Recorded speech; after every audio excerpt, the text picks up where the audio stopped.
Lindsey Graham just threatened to drag Governor Tim Walz before Congress, but what he didn't say reveals exactly what this hearing was really about. You, Senator Graham. You're telling me that there are companies that are listed that receive transportation payments that don't exist. When I say they don't exist, all they are is registered with the state of Minnesota. They're a slip of paper. They don't exist. They have no office. They have no asset. So it's a scam. It's a total scam. So here's to the people of Minnesota. Your governor, you better answer these questions. What can we do? We can get you here and hold you accountable for the programs you're running in Minnesota. Ms. Robbins, are you here to tell me that the system in Minnesota is broken and you're having a hard time getting people to help you? Thank you.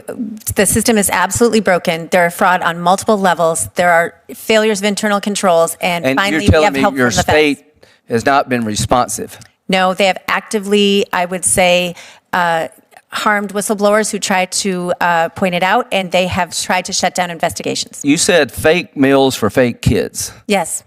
Would it help if you had to biometrically identify recipients of aid, that they'd have to be biometrically identified to prove they exist? I think it certainly would help.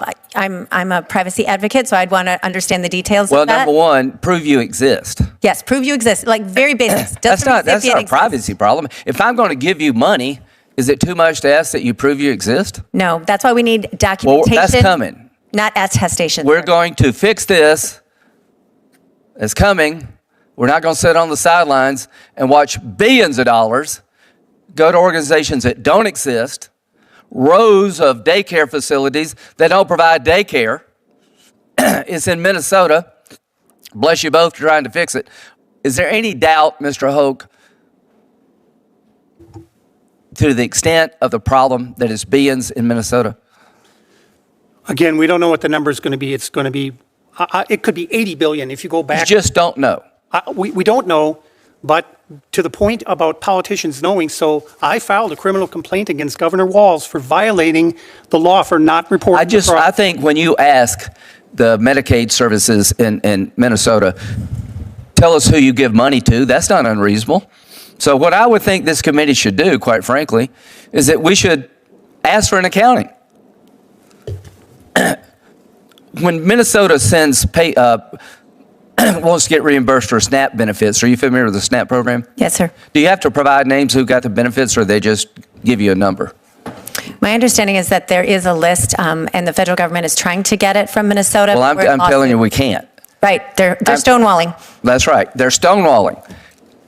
Taxpayers, minority taxpayers, no matter what the color of your skin, you work hard for your money, and the people at the top in Minnesota are trying to perpetuate the fraud, in my view. You can say what you want to about Trump. That's not why we're here. Seems to me that we would want to make sure that a transportation company on paper actually exists. It seems to me that if we want to feed a kid, they actually exist. And you know what? They're not giving us the data to prove that they actually exist. So how in the world can we, as the federal government, allow this to continue? We are not. Ms. Robinson, are you begging us to help you? Yes, and we're grateful for the help that's come recently from the Trump administration and from our partners here in these committees. Mr. Hoke, are you begging this committee to help you? Yes. Message received. Mr. Weissman, I don't want to waste your time or mine. Bottom line is, we're going to find a way to help the taxpayer. I don't mind. I like feeding kids who are hungry and can't afford to get a meal unless they get one at school. I don't mind helping Medicaid people to get to where they want to go. I do mind when we're getting ripped off. And to the leadership of Minnesota, your day is coming. And if you think it's just Minnesota, Senator Cornyn, you're right. It's everywhere.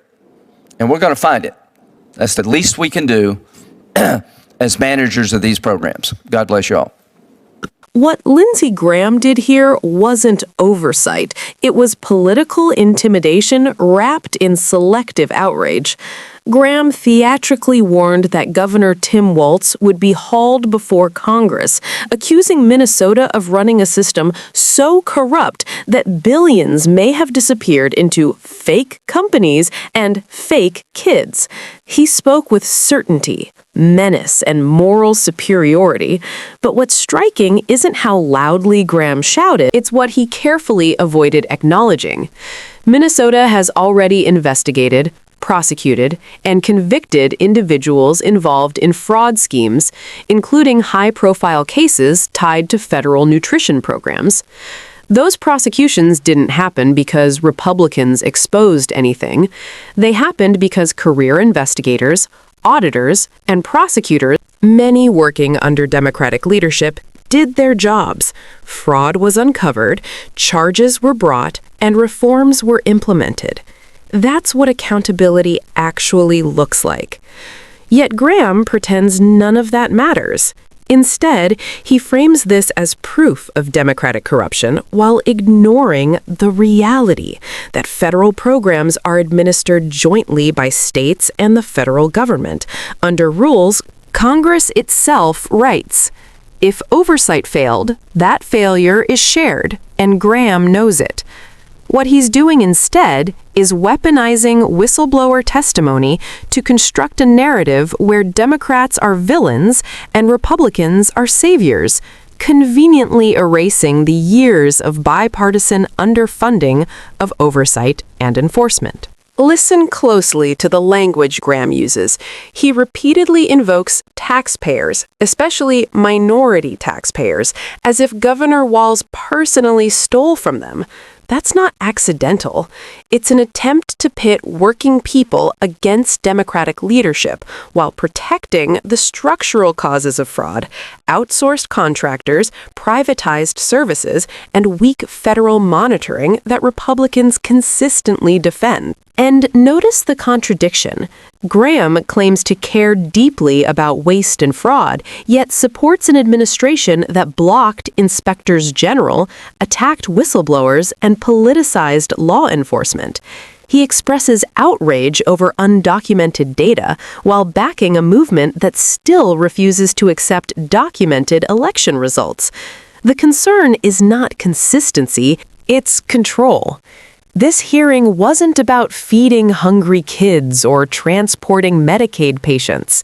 It was about creating a pretext to target a Democratic governor with national ambitions, intimidate blue states, and reinforce the myth that Democratic governance equals chaos, while Republican governance equals order. That framing collapses under scrutiny, but only if people pay attention. Oversight is necessary. Fraud should be prosecuted wherever it exists.